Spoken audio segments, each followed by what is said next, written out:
The Singing Mermaid.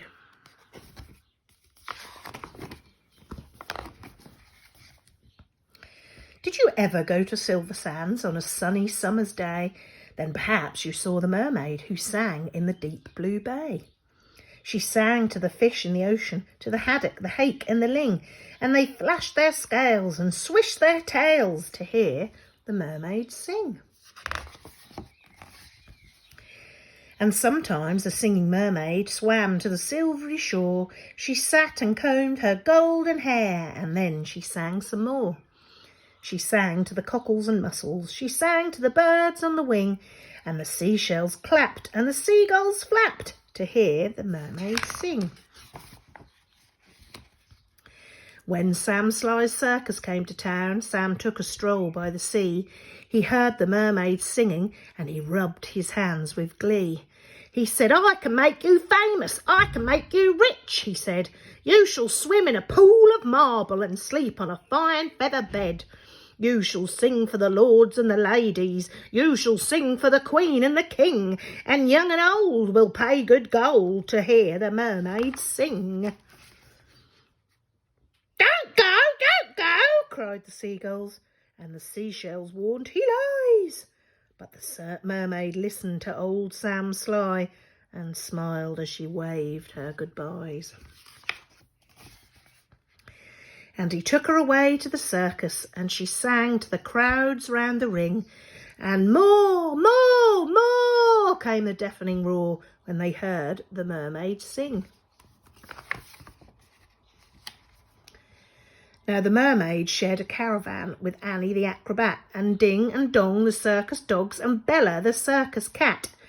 And she made good friends with the jugglers, and the man who swallowed fire, and the clown with the tumble-down trousers, and the woman who walked on a wire.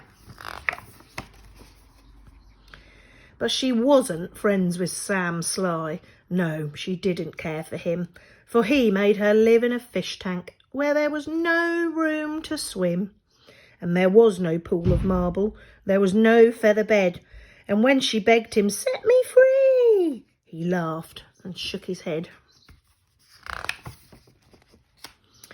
All summer long the circus toured, all autumn, winter, spring, and many a crowd cheered long and loud to hear the mermaid sing. But the mermaid dreamed of Silver Sands, and she longed for the deep blue sea, and her songs grew sad, and again she said, "I beg you, set me free."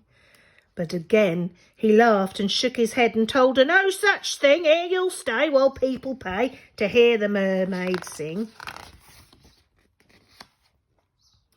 At Silver Sands a seagull was flying to his nest, when on the breeze he heard a song, the song which he loved best.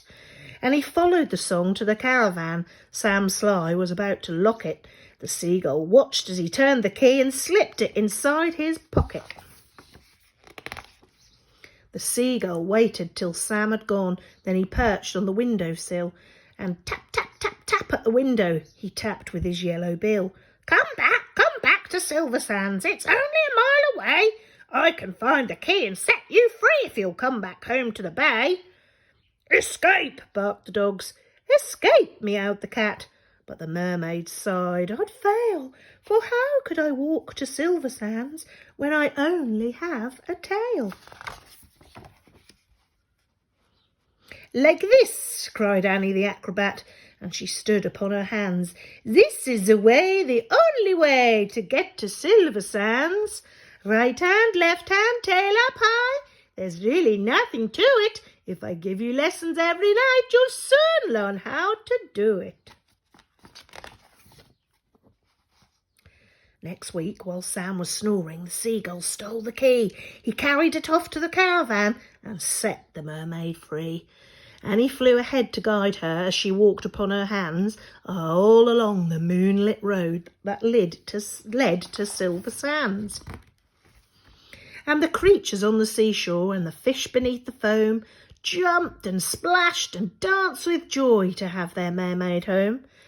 And she sang to the cockles and mussels, and she sang to the birds on the wing, and the seashells clapped and the seagulls flapped to hear the mermaid sing.